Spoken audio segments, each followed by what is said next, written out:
오늘은 주안교회 7대 비전 중에서 두 번째 비전인 영혼 구원에 대해 함께 살펴보려고 합니다.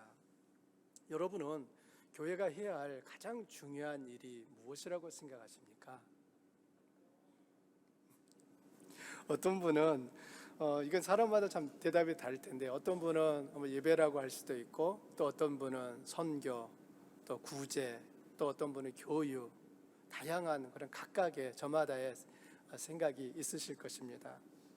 그런데 문제는 이처럼 다른 생각 때문에 불필요한 오해와 갈등이 생기게 되고, 그 갈등과 오해가 오랫동안 지속되다 보면 교회가 다투게 되고, 또 심한 경우는 갈라지는 일들이 일어난다는 것입니다.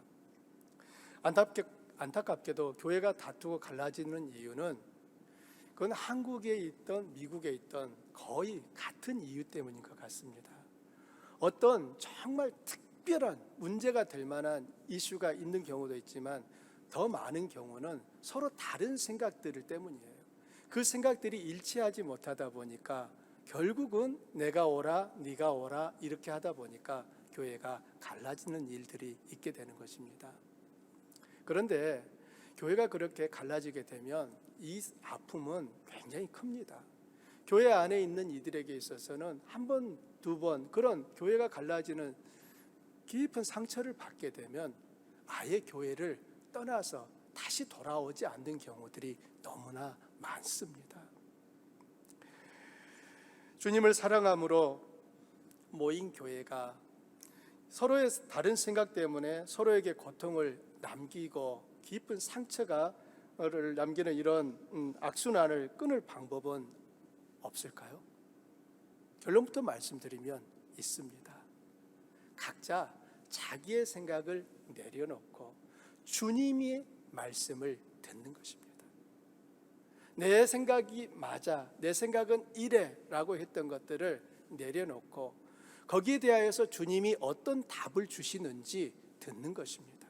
그리고 주님의 답을 들으면 그것을 자신의 생각으로 붙잡는 것입니다. 이렇게 할 때 교회는 하나를 됨을 유지할 수가 있게 되는 것입니다. 교회가 해야 할 가장 중요한 일이 무엇인지 오늘 본문이 그 답을 말해준다고 생각합니다. 먼저 본문의 배경을 살펴보면 예루살렘에서 있었던 급박한 대치는 대적자들의 거부에도 불구하고 마침내 예수님의 승리로 끝이 났습니다. 겉으로 보기에는 예수님이 십자가에 달려 죽으셨기 때문에 대적들이 승리한 것 같처럼 보였지만, 예수님께서 죽음에서 다시 부활하심으로 예수님이 승리하셨다는 결정적 증거가 되었습니다. 부활하신 예수님은 제자들에게 갈릴리로 가라고 말씀하셨습니다. 여러분, 갈릴리가 어떤 곳입니까? 예수님께서 사역을 처음 시작하셨던 곳이고요, 동시에 제자들의 고향입니다. 예수님은 그곳에서 다시 제자들을 만나 새로운 사명을 주시는데, 그 사명은 교회에게 주시는 사명이기도 합니다. 16절에 보면 11 제자가 예수님을 만난 장소는 산입니다. 그래서 여러분, 산 하게 되면 일반적으로 높은 이런 지대를 생각할 수 있는데요, 사실 여기서는 실제로는 언덕입니다. 갈릴리의 언덕인 거예요. 우리는 이 5장 1절에서도 마태가 같은 표현을 사용한 걸 볼 수 있습니다. 예수께서 무리를 보시고 산에 올라가 앉으시니 제자들이 나아온지라. 여기서도 산은 사실 언덕이에요. 우리는 마태가 언덕을 굳이 산이라고 표현하고 있는 것을 볼 수 있는데요, 여기에는 마태가 지금 뭔가 의도하고 있는 것이 있구나라는 것을 생각해 볼 수 있습니다. 마태복음에는 예수님이 제자들을 만나고 하나님 나라의 규범들을 가르친 장소를 굳이 산이라고 말을 합니다. 그리고 예수님이 다시 제자들을 만나 새로운 사명을 주신 곳이 산이라고 연결을 짓고 있습니다. 여러분, 왜 마태는 이처럼 산을 강조할까요? 그 이유가 뭐라고 생각하십니까? 여러분, 마태복음이 누구를 대상으로 쓰였는가를 생각하시면 그 이유를 우리는 추측해 볼 수 있는데요, 마태복음의 대상은 유대인들이었습니다. 유대인들의 의식 안에서 하나님이 계신 장소는 산이었습니다. 하나님은 산에 계시다라고 생각했어요. 이런 생각을 갖게 된 것은 이스라엘의 조상들이 하나님을 만난 것이 산이었기 때문일 것입니다. 애굽에서 그들이 나왔습니다. 그리고 시내산에 도착했을 때 시내산 꼭대기로부터 들려오는 하나님의 음성을 들었습니다. 이스라엘 백성들은 하나님이 저 산 위에 계시는구나 라고 생각했겠지요. 율법을 받았던 모세는 시내산에 올라가서 받아왔습니다. 선지자 엘리야는 호렙산에서 하나님을 만났습니다. 이처럼 이스라엘 사람들의 의식 안에서 하나님은 어디에 계시다고요? 산에 계시다라고 생각했습니다. 그런데 이건 이스라엘 사람들만 그렇게 생각한 게 아니었습니다. 열왕기상 20장에 보면 아람 왕의 신하들이 그들의 왕에게 전쟁에서 패한 후에 이렇게 말을 합니다. 왕이시여, 이스라엘의 신은 산의 신이므로 우리가 산에서는 그들이 우리보다 강하였지만 만일 우리가 평지에서 싸우게 되면 그들을 이기게 될 것입니다 라고 말하는 부분이 것을 볼 수 있어요. 이처럼 유대인과 이방인들의 의식 안에서 하나님은 산에 계신 분이었습니다. 물론 그들의 생각이 맞지 않습니다. 하나님은 산뿐만 아니라 땅에도, 하늘뿐만 아니라 땅에도, 산뿐만 아니라 평지에도, 하늘뿐만 아니라 땅에도, 바다에도 아니 계신 곳이 없습니다. 그럼에도 마태는 당시 사람들이 인식하고 있는 그들의 그 하나님에 대한 의식을 생각해서 지금 예수님이 제자들을 만나는 장소를 굳이 산이라고 표현을 하고 있는 것입니다. 즉 마태의 마음 안에는 예수님이 바로 하나님이시다라고 하는 것을 암시해 주는 것입니다.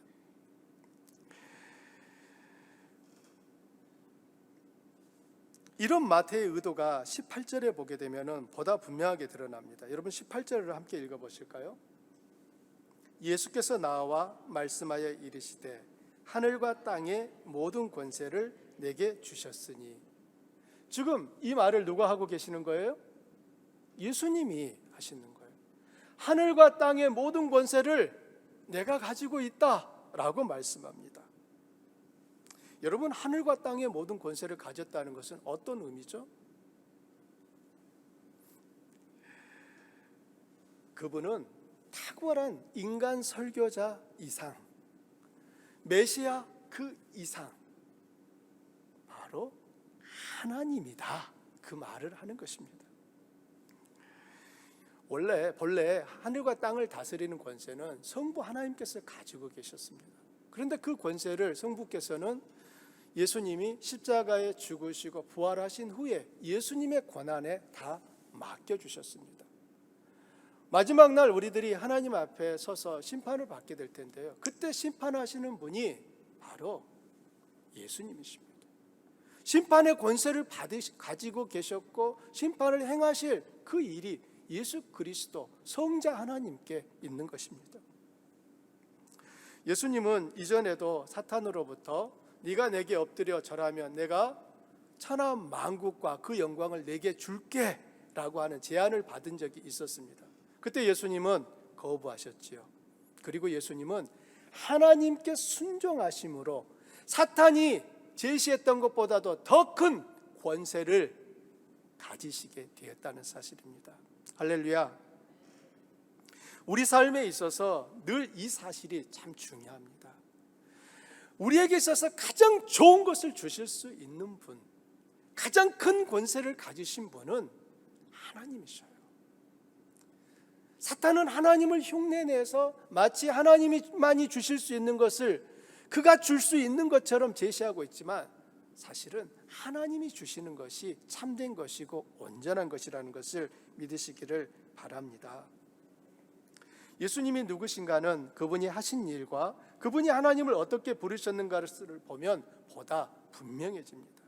여러분, 예수님이 행하신 일이 무엇이죠? 병든 자를 고치시고 자연을 다스리시고, 예, 맞습니다. 귀신을 쫓아내고 죄를 사하고 죽은 자를 살리시는 일을 하셨습니다. 이 기적들은 오직 하나님만이 하실 수 있는 일들입니다. 따라서 그 기적들을 예수님이 하셨다라고 하는 것은 예수님이 곧 하나님과 동등한 신적 권위를 가지고 계시다는 거예요. 여러분, 지금 누구를 지금 예배하고 계십니까? 하나님. 누구의 이름으로 하나님을 예배하고 계십니까? 예수 그리스도. 우리가 찬양 중에 고백했던 예수 그리스도, 그분은 하늘과 땅의 권세를 가지신 하나님이십니다. 사실 이 한 가지만 우리 마음속에 깊이 우리가 묵상하고 생각해 봐도 우리는 이 한 주가 굉장히 활력이 있게 될 것입니다. 만왕의 왕이시고 하늘과 땅의 권세를 가지신 그분을 내가 어떻게 부르고 있습니까? 아버지라고 불러요. 아버지라고 불러요. 대단한 권세죠. 이런 영적 권세가 우리에게 있다라고 하는 것은 참으로 놀라운 일입니다. 그러나 하나님을 아버지라 부른 첫 번째 인물은 바로 예수님이셨습니다. 지금 우리는 하나님을 아버지라 부르는 그 자리에 서 있지만 이것은 예수님을 통하여 우리에게 주어진 특별한 특권입니다. 예수님이 이 땅 가운데 오셔서 십자가에 죽기 전에는 하나님을 아버지라 부를 수 있는 일은 없었어요. 유대인들의 조상이라고 하는 아브라함도, 애굽에서 왕자였던 모세도, 그 어떤 선지자나 왕들도 감히 하나님을 아버지라고 부른 사람이 있었습니까? 아무도 없었습니다. 유일하게 예수님만이 하나님을 아버지라고 부르셨습니다. 하나님을 아버지라 부르는 것은 신성모독에 해당하는 아주 심각한 죄입니다. 그런데도 예수님이 그 일을 거리낌 없이 할 수 있었던 것은 예수님이 바로 하나님의 아들이셨기 때문인 것이죠. 우리들이 그 예수님을 믿음으로 우리들은 하나님에게 있어서 어떤 존재가 되었습니까? 양자가 되어진 거예요. 예수님을 통하여 우리는 하나님에게 있어서 아들, 딸이 되었습니다. 여러분 얼굴 보니까 별로 감동이 없으신 것 같아요. 지금 우리가 하나님에게 있어서 아들, 딸로 입양되었다라고 하는 것이 얼마나 큰 놀라운 일인지 별로 잘 실감을 못 하시는 것 같아요. 아마 이유가 있겠죠. 아니, 하나님이, 그 전능한 하나님이 내 아버지면은 내 삶이 좀 펴야 되는데 왜 다리미로 아무리 펴도 이거 펴지지 않습니까? 라는 이 불만이 있을 수도 있고요.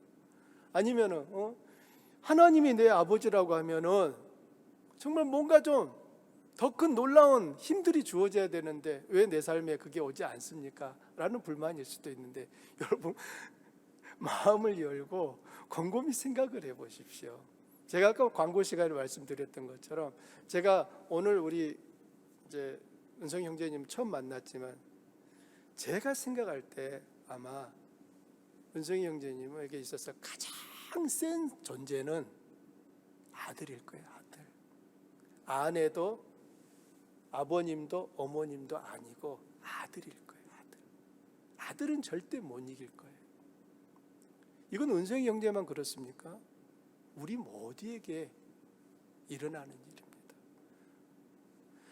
예수님을 통하여 우리가 하나님의 자녀가 되었다라고 하는 것은 그 크신 하나님의 힘을 덧입어 살아갈 수 있는 합법적인 권리가 우리에게 있다라고 하는 거예요. 어린 시절에 들었던 참 안타까운 이야기가 있습니다. 어떤 할머니가 자식들이 다 멀리 가고 이제 혼자 남게 됐어요. 객지로 나간 자식들은 혼자 남은 어머니가 마음에 걱정이 돼가지고 기회가 되는 때마다 이제 돈을 보내드렸어요. 어머니 이걸로 맛있는 것 사서 드시고 옷도 좋은 거 입고 싶으신 거 다 해서 입으세요. 보내드렸어요. 그러나 웬일인지 어머니는 늘 찢어진 옷에 빼빼 말라가는 거예요. 집에 가보면 먹을 것이 없는 거예요. 동네 사람들은 자식들이 참으로 못됐구나라고 생각을 했습니다. 마침내 어머니가 숨을 거두셨어요. 그리고 자식들이 와서 어머니를 이제 장례를 치르는데 어머니의 유품들을 정리하면서 이렇게 장판을 걷었더니 그 장판 아래 그동안 자식들이 보내줬던 그 돈이 거기에 수북히 쌓여 있는 거예요.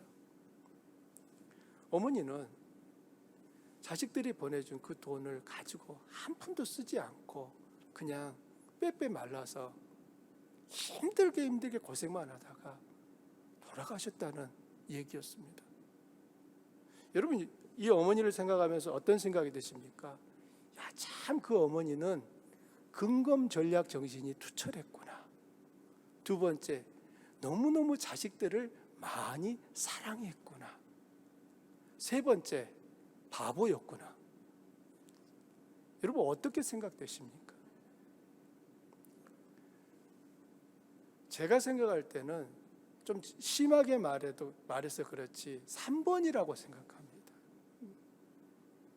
그런데 여러분 그거 아십니까? 그 어머님만 3번이 아니에요. 우리도 3번으로 살아요. 하나님이 우리 아버지라고 하는 것을 입으로는 고백하는데 진짜 삶 속에서는 그 누리지를 못해요.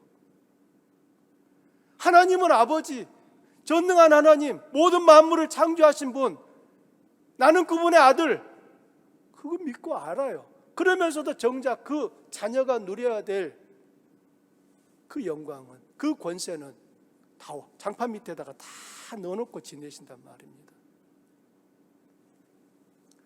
그러나 예수님은 그러지 않으셨어요. 하나님을 당당히 아버지라 부르셨고 그 아버지가 주시는 그 권세를 가지고 이 땅에서 아버지의 뜻을 행하고 이루어 내셨던 것입니다. 정리하자면 예수님은 살아계신 하나님의 아들이십니다. 그분은 하늘과 땅의 모든 권세를 가진 분입니다. 그분에게는 자신을 믿고 따르는 자에게 생명을 주시는 충분한 능력이 있습니다. 그래서 예수님을 믿는 사람은 멸망하지 않고 죽어도 생명을 얻고 다시 사는 약속이 남아 있는 것입니다. 사랑하는 여러분, 내가 의로워서 구원을 얻고 내가 의로워서 하나님의 나라에 가는 게 아니지 않습니까? 나는 모자라고 부족하고 나는 참으로 추악한 범죄자일지라도 하나님의 아들 예수 그리스도가 나를 위하여 흘려주신 그 보배로운 피 덕분에 나는 내 모든 더러운 죄로부터 깨끗이 사함을 받는 역사가 있는 것입니다. 중요한 것은 예수님이 나를 위하여 그 일을 하셨다라고 하는 사실을 믿는 것입니다. 예수님이 그 일을 하셨는데도 믿지 않는 분에게 있어서 예수님이 하신 그 일의 효력이 나타날 리가 없는 것입니다. 사랑하는 여러분, 하늘과 땅의 모든 권세를 가지신 그 예수님이 19절과 20절 상반절에서 교회가 해야 할 가장 중요한 일이 무엇인지 답을 주셨습니다. 여러분 함께 읽어볼까요?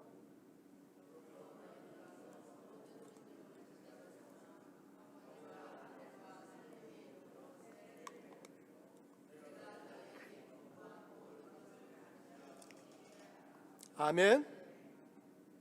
이 말씀에는 명령을 받은 사람과 그 명령을 시행할 대상과 구체적인 방법이 제시됩니다. 먼저 이 명령을 받은 사람이 누굽니까? 1차적으로는 제자들입니다. 그리고 2차적으로는 그 사도들을 통해 세워질 교회입니다. 사도들은 어디를 가든지 복음을 전했는데 복음을 들은 사람 중에는 예수님을 구주로 믿고 받아들이는 사람들이 이 공동체가 세워졌습니다. 그리고 그 공동체를 부르는 말이 교회입니다. 그러므로 이 명령은 교회에 주신 명령이라고 할 수 있습니다. 2000년 전이나 2000년 후나 그리고 주님이 다시 오시는 그날까지 이 명령은 변함이 없습니다. 우리는 예수님이 이 명령을 내리기 전에 그분을 하늘과 땅의 모든 권세를 가지신 분으로 소개했다라고 하는 것을 기억해야 합니다.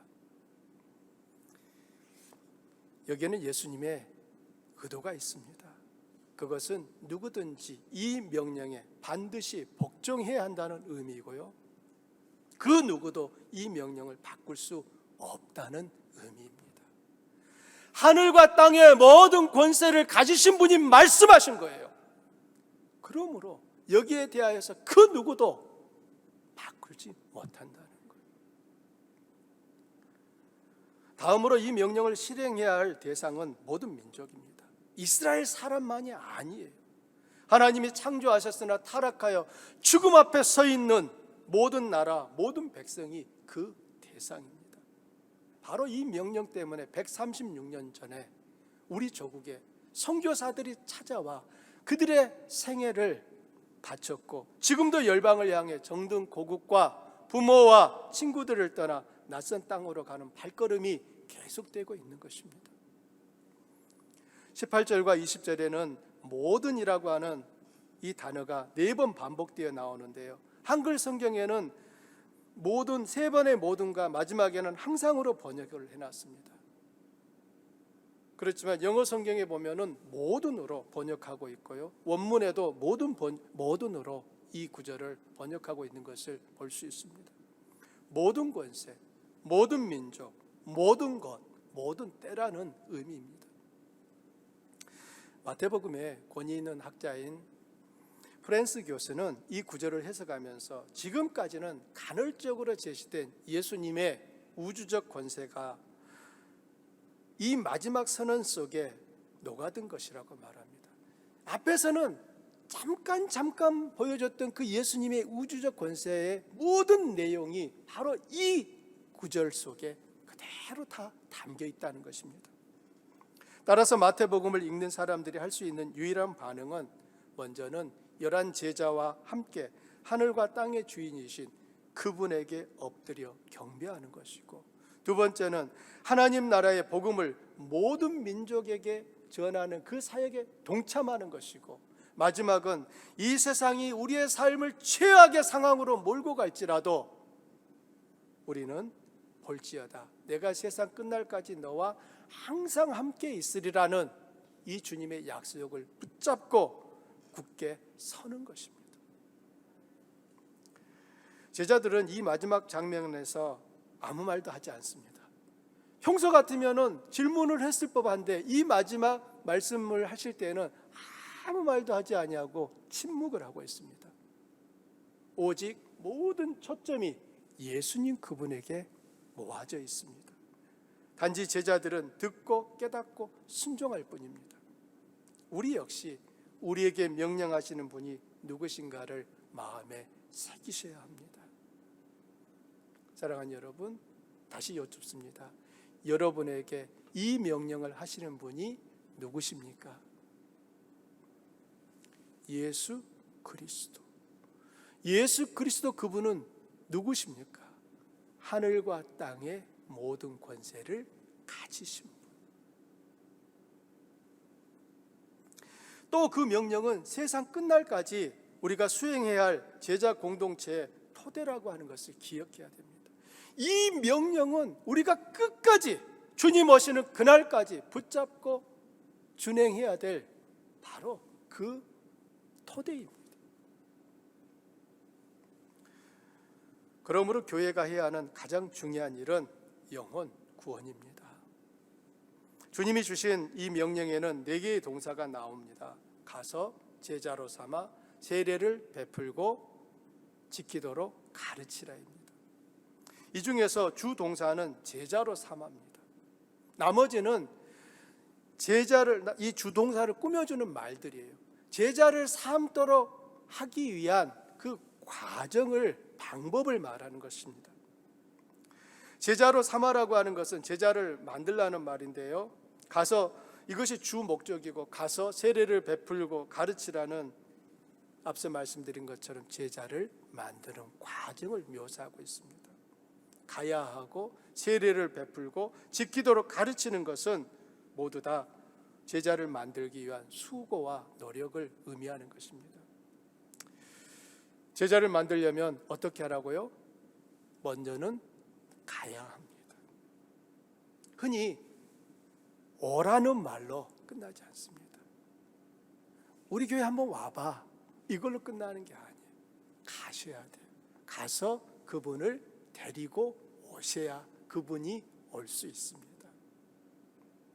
가라라고 하는 것은 적극적인 그러한 우리의 액션, 우리의 동작을, 우리가 해야 될 부분을 말하는 거예요. 예수님도 하늘 보좌를 버리고 이 땅으로 가셨기에 구원의 문이 열렸습니다. 하늘 측면에서 보게 되면 이 땅에 예수님이 오신 것은, 하늘 측면에서는 예수님이 이 땅으로 가신 게 되겠죠. 예수님이 이 땅으로 가셨기 때문에 비로소 구원의 문이 열려서 누구든지 생명을 얻는 역사가 가능해진 것입니다. 또 제자를 만들려면 세례를 주어야 합니다. 세례는 예수님을 믿는다고 하는, 구주로 믿는다라고 하는 그 표식입니다. 예수님만이 하나님께로 가는 유일한 길이라고 하는 것을 믿는 사람들은 예수의 이름으로 세례를 받습니다. 제자는 예수님의 말씀을 배우고요, 그 말씀을 지키며 예수님의 삶을 담는 사람입니다. 교회에 다니고 기도하는 것으로 종교적인 어떤 행위를 하는 것을 제자가 되었다고 하지 않습니다. 제자는 예수님의 말씀을 삶 속에서 지켜내는 사람들입니다. 여러분은 예수님이 이 세상에 계시는 동안 가장 관심을 갖고 힘을 쏟으셨던 일이 제자를 만드는 일이라고 하는 것을 아실 겁니다. 예수님은 이 세상에 계시는 동안 팔레스타인 땅을 벗어난 적이 없습니다. 하지만 예수님은 그 제자들을 통하여 예수의 이름이 팔레스타인을 넘어, 로마를 넘어 우주 저 끝까지 펼쳐지는 역사가 일어났고 지금도 땅끝까지 복음이 선포되고 있는 것입니다. 그렇다면 제자를 만드는 것이 최우선, 제자를 만드는 일을 최우선에 두셨던 예수님의 계획은 성공한 것입니까? 실패한 것입니까? 성공했죠. 여러분, 예수님이 쓰신 방법이 뭐라고요? 제자를 만드는 일이었어요. 그렇다면 우리들이 당연히 가장 중요하게 생각하고 해야 될 일 또한 제자를 만드는 일이 되겠죠. 교회는 제자를 만드는 것입니다. 만일 제자가 만들어지지 않는 것이라면 교회가 교회로서의 사명을 다하지 못하고 있다고 말할 수 있습니다. 참된 부흥은 얼마나 많은 사람들이 모이느냐에 달려있지 않습니다. 큰 건물을 자랑하고 주일마다 모이는 성도 수를 자랑하고 얼마나 많은 재정이 있느냐를 가지고서 그 교회를 부흥되었다라고 말하는 것은 성급합니다. 참된 부흥은 참 제자가 그 교회에 얼마나 있느냐라고 하는 것입니다. 언젠가 어떤 목사님이 이렇게 말씀하신 걸 보았습니다. 그 교회의 그 능력은 여기에 채워진, 여기에 펼쳐져 있는 의자 수가 아니라 그 의자의 빈 자리다라고 말을 했습니다. 그럼 무슨 말이냐면, 그럼 결석한 사람을 말하는 그게 아니고요.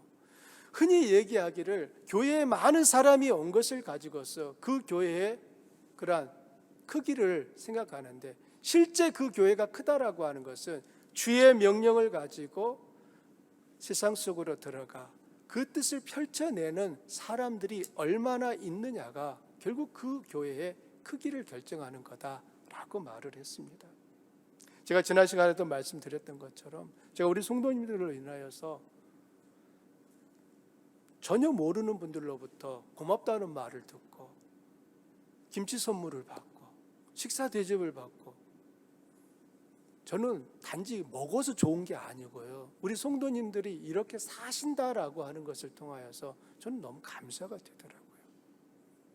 그러면서 하나님 우리 성도님들을 더욱더 온전케 하셔서 주의 이름이 더욱 높임 받으소서라고 기도하게 되는 것입니다. 1800년대에 영국의 찰스 스펄전 목사님이 계셨습니다. 그분의 별명이 설교의 황태자입니다. 매 주일마다 그분의 설교를 듣기 위하여 2만 명이 넘는 사람들이 모였습니다.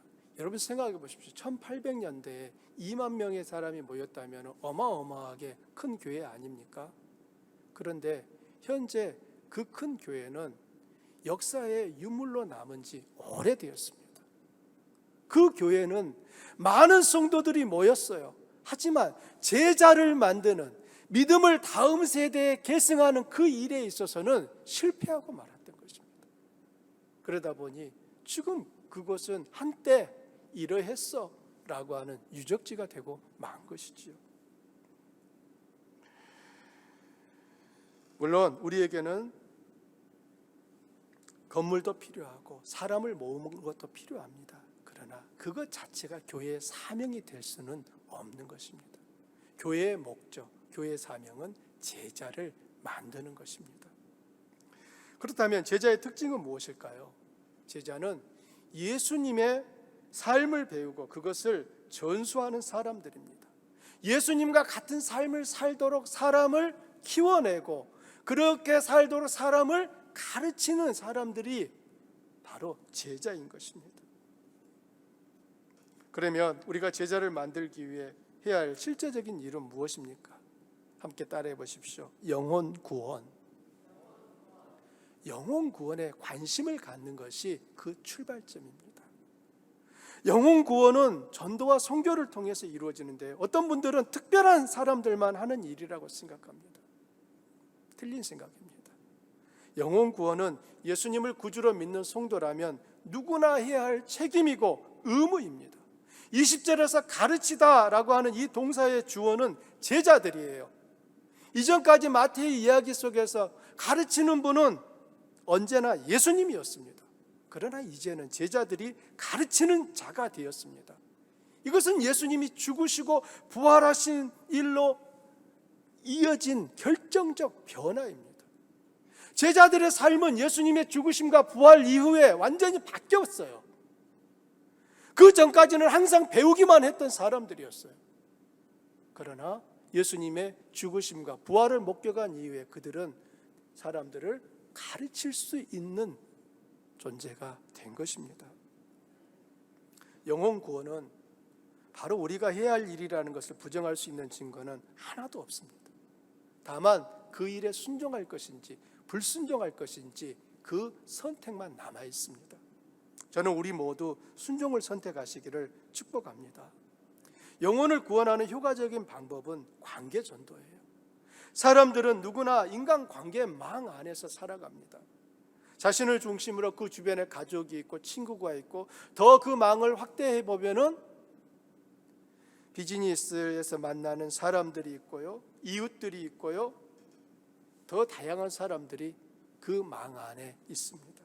우리는 이들과 함께 얼굴을 맞대고 살아가는데 이것을 인간관계망이라고 합니다.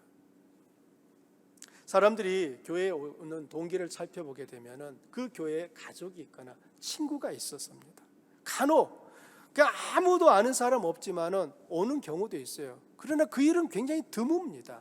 일반적인 경우는 거기에 내가 아는 누가 있기 때문에 그 교회에 가게 되는 것입니다. 이처럼 관계 전도는 굉장한 힘이 있습니다. 이미 알고 있는 사람이기에 기본적인 신뢰가 쌓여 있거든요. 신뢰가 쌓이면 상대방이 내 말에 귀를 기울이게 합니다. 우리들이 누군가로부터 강한 신뢰를 얻으려면 삶 속에서 본이 되는 삶을 사는 것이 필요합니다. 저 사람은 어떻게 저렇게 살 수 있지? 삶이 본이 되지 않는다면 신뢰는 쌓이지 않아요. 신뢰가 쌓이지 않으면 전도하는 것이 어렵고 힘이 듭니다. 아직 튼튼한 관계망이 준비되지 않았기 때문입니다. 사람들이 우리에게 기대하는 것은 예수 믿고 변화된 우리의 모습입니다. 예수를 믿는다고 하는데 변화가 하나도 없어요. 그렇다면 굳이 나도 예수 믿어야겠다 이런 생각을 하겠습니까? 우리 삶에 있어서 가장 큰 놀라운 그 능력은 바로 변화에서부터 나타나는 겁니다. 예수님을 믿었더니 바뀌는 거예요. 새롭게 되는 걸 보면서 나도 예수님 믿고 저렇게 살고 싶다라고 하는 마음을 갖게 되는 것이죠. 신뢰가 쌓이지 않으면 아무리 예수님 믿으세요 라고 말해도 너나 믿어 이렇게 끝나버립니다. 사랑하는 여러분, 그렇다면 좋은 관계를 맺기 위해서 어떻게 해야 됩니까? 좋은 관계를 맺는 것은 저절로 되지 않습니다. 좋은 관계는 반드시 수고와 희생이 따릅니다. 당연히 기도해야 되고요. 그 사람의 필요에 관심을 가져야 하고요. 그를 적절히 돕기 위한 시간을 내야 되고 필요하다면 물질을 사용하고 수고가 요구되는 것입니다. 그럴 때 우리는 그 사람과 좋은 관계를 맺게 되는 거예요.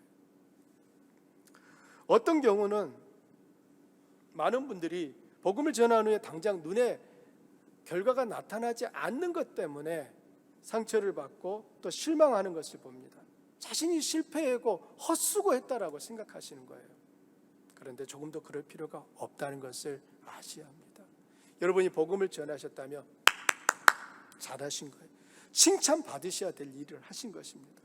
주님이 우리에게 명령한 것은 씨를 뿌리는 일이지 씨를 자라게 하는 일은 아닙니다. 우리에게는 씨를 자라게 할 아무런 능력이 없습니다.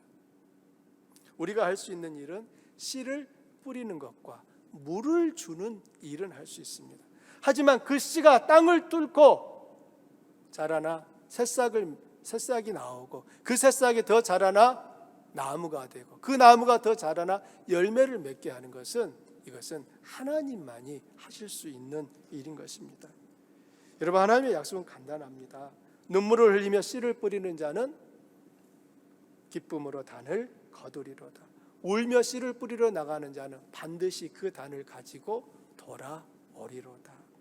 우리의 책임과 의무는 씨를 뿌리는 것임을 기억하시기 바랍니다. 청년 시절에 아내가 경험한 일을 함께 나누려고 합니다. 아내는 교회 청년들과 함께 제주도 선교를 갔습니다. 제주 이곳저곳을 다니면서 팀을 이루어 복음을 전했는데 그때 아내가 만났던 여자분이 한 분 있었습니다. 그분에게 복음을 전했는데 이분이 예수님을 영접하지 않겠다고 하는 거예요. 한마디로 거부를 당했습니다. 아내는 그렇게 별 소득 없이 돌아왔고 몇 년 뒤에 선교한국이라고 하는 큰 집회에 참석했는데 그곳에서 자기를 찾는 한 분을 만나게 된 거예요. 몇 년 전에 제주에서 복음을 전했던 바로 그분이었습니다. 그 당시는 예수님을 거부했지만 그때 들은 그 복음이 계속 생각이 나기에 이 자매님이 결국은 마음을 열고 예수님을 영접하게 되었습니다. 그리고 성경 번역 선교사로 헌신을 하고 출국을 하기 위해 기다리고 있는 중이라고 말했습니다. 아내는 씨를 뿌리는 일을 했고요. 하나님은 그 씨를 자라게 하신 것입니다. 사랑하는 여러분, 우리가 하는 일이 그 순간에는 별 볼 일 없어 보일 수 있어요. 괜한 헛수고했구나 이렇게 생각될 수 있습니다. 그러나 참으로 놀라운 것은 씨를 심으면 그 씨가 반드시 하나님 은혜 안에서 자라나더라는 것입니다. 이것은 우리들이 농사에서도 쉽게 볼 수 있습니다. 자, 봄이 다가왔습니다. 집집마다 씨를 뿌리고 계시는 분들이 계실 텐데요. 여러분 어떻습니까? 그 해에 아무 씨도 안 뿌려 거둘 게 있겠습니까? 당연히 없어요. 그러나 그 해 씨를 뿌려 그러면 저것이 날까 안 날까 해도 하나님이 햇볕을 주고 비를 내려주심으로 때를 따라 따뜻하게 만들어주시면 어느 순간에 땅을 뚫고 올라와서 싹을 속히 맺혀 있는 것을 보지 않습니까? 때로는 복음을 전했지만 그 즉시 결과를 확인하는 것이 어려울 수 있습니다. 하지만 뿌려진 씨는 하나님의 때에 싹을 틔우고 자라난다는 사실을 여러분 믿으시기를 바랍니다. 지금 누군가를 위해 기도하며 씨를 뿌리고 있다면 하나님을 신뢰하며 기다려야 합니다. 다시 말씀드립니다. 지금 누군가를 내 마음에 품었고 그를 위해 기도하고 그 영혼이 구원받기를 위하여 수고하고 있다면 하나님이 그 일을 반드시 이루실 것이기에 기다리셔야 되는 거예요. 성질 급한 농부처럼 오늘 씨 뿌려놓고 내일 가서 자라났는가 호미로 파보시는 그런 일이 아니라 그냥 기다리셔야 되는 거예요. 그리고 그 기다림이 다른 말로 하나님에 대한 믿음인 거예요. 정말입니다. 하나님이 하시도록 기다리셔야 돼요. 그럴 때 우리는 그 열매를 보게 됩니다. 우리가 해야 하는 일은 씨를 뿌리는 거예요. 그리고 그 씨가 자라게 하는 분은 누구시라고요? 하나님이에요. 그러므로 싹이 나올까 안 나올까 염려하지 말고 결과는 주님께 맡기고 우리가 할 일을 하시기 바랍니다. 옆에 분에게 좀 말씀해 주십시오. 우리가 할 일을 합시다. 우리가 할 일도 하지 않고 하나님이 일하시기를 바라는 것은 믿음이 아니라 그건 게으름이에요. 우리가 할 일은 하셔야 되는 거예요. 영혼 구원은 이 세상에서 사람이 할 수 있는 일 중에 가장 귀한 일입니다. 아멘입니까? 누군가에게 그 영혼이 구원받도록 그에게 사랑을 베풀고 기도하고 마음을 쏟는 것은 그 사람에게 줄 수 있는 최고의 가장 귀한 선물입니다. 말씀드렸잖아요. 저는 예수 믿는 가정에서 태어나지 않았어요. 예수의 예자도 모르는 집이었습니다. 그러나 제가 병들었을 때 저에게 전화를 걸어서 복음을 전해줬던 그 친구 한 명으로 인하여 저는 목사가 되었고요. 지금 제가 만나는 많은 분들에게 예수님을 전하고 있지 않습니까? 그 친구는 제가 목사가 되리라고 생각했겠습니까? 전혀입니다. 저는 그 이후로 그 친구하고 어디 사는지 몰라요. 너무 오랜 시간 지금 떨어져 지냈습니다. 그렇지만 제 마음 안에서는 결코 그 친구를 잊어본 적이 없습니다. 그 친구는 자신이 저에게 복음을 전할 때 어떤 일이 일어날 거라고 미처 알지 못했을 것입니다. 단지 그가 할 일을 했을 뿐입니다. 저를 사랑하기에, 저를 생각하기에 저에게 예수님을 전해주고 싶었던 거예요. 그 친구도 고등학교 다닐 때는 저처럼 예수를 안 믿었던 친구예요. 그러나 대학에 가서 예수님을 만나고 보니까 그 친구 마음속에 제가 떠오르다는 거예요. 그래서 어느 날 저에게 전화를 해서 영균아 예수 믿어라 라고 했고요. 저는 단호히 안 믿어 라고 했지만 그 순간에는 안 믿어였지만 결국 저는 주님 앞에 돌아와 이 자리에 서 있는 것입니다. 어찌 보면 제가 하나님 앞에 받을 상급은 그 친구가 받을 것입니다. 그 친구가 했던 일의 열매가 바로 저이기 때문입니다. 사랑하는 여러분, 영혼 구원은 이 세상에서 사람이 할 수 있는 일 중에 가장 귀한 일이라는 것을 마음에 기억하시기 바랍니다. 그럼에도 영혼을 구원할 때는 좋지 못한 소리도 듣고요, 마음 상하는 일을 겪기도 합니다. 그 사람이 몰라서 그러는 거예요.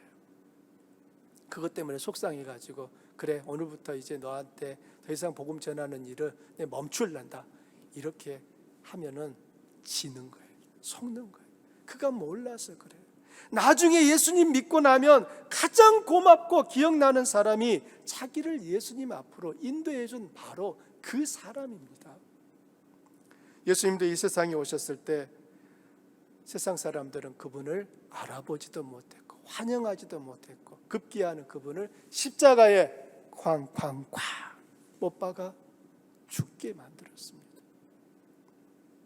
영혼 구원하는 일로 어려움을 당할 때 말씀의 약속을 기억하십시오.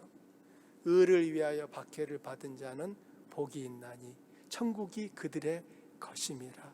나로 말미암아 너희를 욕하고 박해하고 거짓으로 너희를 거슬러 모든 악한 말을 할 때에는 너희에게 복이 있나니 기뻐하고 즐거워하라. 하늘에서 너희의 상이 큼이라. 이 말씀을 여러분 기억하세요. 성경 속에다만 남겨두지 마시고, 그렇지, 하나님이 이렇게 약속하셨지, 그 말씀을 붙잡고 멈추려고 했던 그 발걸음을 다시 이렇게 세워 나아가셔야 됩니다. 도무지 희미하게 안개 속에 있는 것처럼 저 영혼이 구원받을까 아니 보이는 것 같을지라도 아닙니다. 주님 말씀하셨잖아요.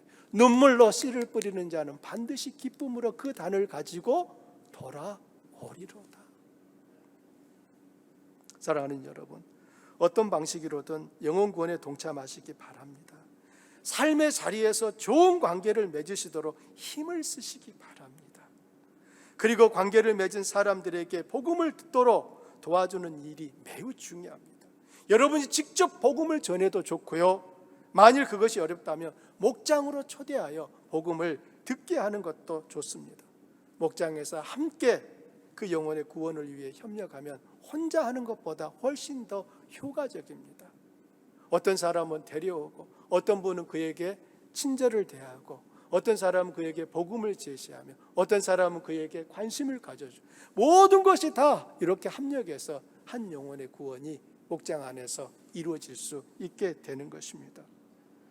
올 한 해 누구를 구원의 길로 인도하고 싶으십니까? 그 사람이 여러분의 VIP입니다. 여러분 한번 따라해 보십시오. VIP. 여러분, VIP는 매우 중요한 사람이라는 의미지 않습니까? 그런데 우리에게 있어서 VIP는 누구입니까? 구원받아야 할 바로 그 전도 대상자가 VIP입니다. 이제 우리들은 바로 그 사람을 나의 VIP, 너의 VIP라고 물어보셔야 되는 거예요. 말하셔야 됩니다. 당신의 VIP는 누구십니까? 그때 VIP가 뭐요? 이러지 마시고, 우리의 암호는 VIP, 구원해야 될, 구원받아야 될 바로 그분이 VIP인 거예요. 자신의 VIP를 마음에 정하십시오. 하나님께 물으세요. 하나님, 올 한 해 나의 VIP는 누굽니까? 하나님, 올 한 해 나를 통하여 누구에게 복음을 듣게 하시려고 하십니까? 물으시고 여러분 마음속에 VIP를 정하십시오. 그리고 그의 영혼 구원을 위해 기도하며 사랑하며 관심을 쏟으심으로 그가 예수님을 그리스도로 고백할 그 하나님의 때를 믿음으로 기다리시기를 바랍니다. 여러분의 그 믿음은 결코 부끄럽지 않게 될 것입니다.